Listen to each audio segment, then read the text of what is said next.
सर्दियों में मियाँ बीवी का एक साथ सोना अपने आप में कोई अजीब या गलत बात नहीं है। शादी के बाद शौहर और बीवी एक दूसरे के लिए हलाल होते हैं और उनका रिश्ता सिर्फ जिस्मानी नहीं बल्कि जज्बाती, रूहानी और ज़हनी भी होता है। लेकिन जब सवाल ये उठता है कि सर्दियों में मियाँ बीवी का पूरी तरह बेलिबास होकर एक साथ सोना कैसा है, तो यहाँ ज़रूरत होती है बात को जज्बात के बजाय समझ, तहजीब और इस्लामी अदब की रोशनी में देखने की। सबसे पहले ये समझना ज़रूरी है कि इस्लाम फितरत का दीन है। जो चीज़ इंसानी फितरत के मुताबिक हो और उसमें कोई हराम या नाजायज़ पहलू न हो, इस्लाम उसे मना नहीं करता। मियाँ बीवी का एक दूसरे के साथ होना, एक दूसरे से करीब होना, सुकून महसूस करना, ये सब फितरी बातें हैं।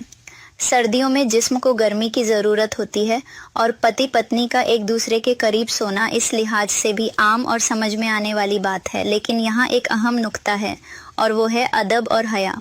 इस्लाम में मियाँ बीवी के रिश्ते में भी हया को बहुत अहमियत दी गई है।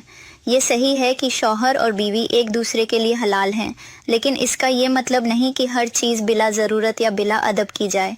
उल्मा ने लिखा है कि मियाँ बीवी का बिल्कुल बेलिबास होना जायज़ तो है, लेकिन इसे हमेशा की आदत बना लेना अदब के खिलाफ माना गया है। सर्दियों में अगर मियाँ बीवी एक दूसरे की गर्मी के लिए पास सोते हैं, एक ही लिहाफ में होते हैं या हल्के कपड़ों में होते हैं, तो इसमें कोई कबाहत नहीं। लेकिन पूरी तरह बेलिबास होकर सोने को इस्लाम बेहतर तरीका नहीं कहता, बल्कि इसे हया के खिलाफ समझा जाता है। वजह यह नहीं कि रिश्ता नाजायज़ हो जाता है, बल्कि वजह यह है कि इंसान की तबीयत पर इसका असर पड़ता है। इंसान सिर्फ जिस्म नहीं है, उसकी एक नफ्सियत और रूह भी होती है। जब हर चीज़ से पर्दा हटा दिया जाए तो अक्सर चीज़ों की कद्र कम होने लगती है।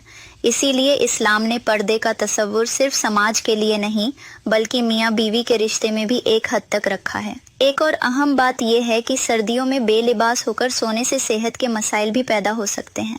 कई डॉक्टर बताते हैं कि जिस्म का अच्छा है नक ठंड से सामना होना या नींद के दौरान जिस्म का ठंडा हो जाना नसों और जोड़ों के दर्द, जुकाम और कमज़ोरी का सबब बन सकता है। ख़ास तौर पर औरत का जिस्म ज़्यादा नाजुक होता है और उसे सर्दी जल्दी लगती है। इस्लाम हमें ये सिखाता है कि शौहर अपनी बीवी का ख्याल रखे। अगर कोई काम बीवी की सेहत, आराम या इज्जत के खिलाफ जाता हो तो उसे ज़बरदस्ती नहीं बनाना चाहिए। मियाँ बीवी का रिश्ता ताकत या हुक्म का नहीं, बल्कि मोहब्बत और रहम का रिश्ता है। कुछ लोग ये सवाल भी करते हैं कि अगर दोनों राजी हों तो फिर क्या हर्ज है। तो यहाँ समझने की बात यह है कि हर जायज़ चीज़ हर वक्त बेहतर नहीं होती। इस्लाम ने हमें सिर्फ जायज़ और नाजायज़ नहीं सिखाया, बल्कि बेहतर और बदतर का फ़र्क भी समझाया है। जायज़ होने के बावजूद कुछ काम ऐसे होते हैं जिन्हें छोड़ देना ज़्यादा बेहतर और अक्लमंदी होती है। सर्दियों में मियाँ बीवी के लिए सबसे बेहतर तरीका ये है कि वो साफ़ सुथरे कपड़े पहने, एक ही लिहाफ में सोएं, एक दूसरे के करीब रहें, लेकिन हया और अदब का दामन न छोड़ें। इससे न सिर्फ मोहब्बत बाकी रहती है, बल्कि एक दूसरे के लिए कशिश भी बनी रहती है। आज के दौर में सोशल मीडिया और फिल्मों की वजह से लोगों के जहन में ये बात बिठा दी गई है कि बेलिबास होना ही मोहब्बत की निशानी है, जबकि हकीकत इसके बिल्कुल उलट है। असल मोहब्बत तो ख्याल रखने, एहसास समझने और एक दूसरे के सुकून की फ़िक्र करने में है। शौहर अगर बीवी से मोहब्बत करता है तो उसे ये देखना चाहिए कि बीवी किस चीज़ में आराम महसूस करती है।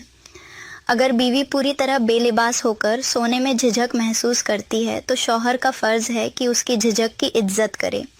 और अगर बीवी राजी भी हो तब भी शौहर को ये सोचना चाहिए कि क्या ये आदत रिश्ते को बेहतर बना रही है या धीरे धीरे उसकी संजीदगी को कम कर रही है। इस्लाम में मियाँ बीवी का रिश्ता बहुत पाक माना गया है। ये रिश्ता सिर्फ जिस्मानी लज्जत के लिए नहीं, बल्कि सुकून, इत्मीनान और रहमत के लिए है। कुरान में कहा गया है कि अल्लाह ने तुम्हारे लिए तुम्हारी जात से जोड़े बनाए ताकि तुम उनसे सुकून पाओ। सुकून का मतलब सिर्फ जिस्म की गर्मी नहीं, बल्कि दिल का चैन भी है। आखिर में बात को आसान लफ्ज़ों में समझ लें। सर्दियों में मियाँ बीवी का एक साथ सोना, करीब होना, एक दूसरे की गर्मी महसूस करना बिल्कुल फितरी और जायज़ है।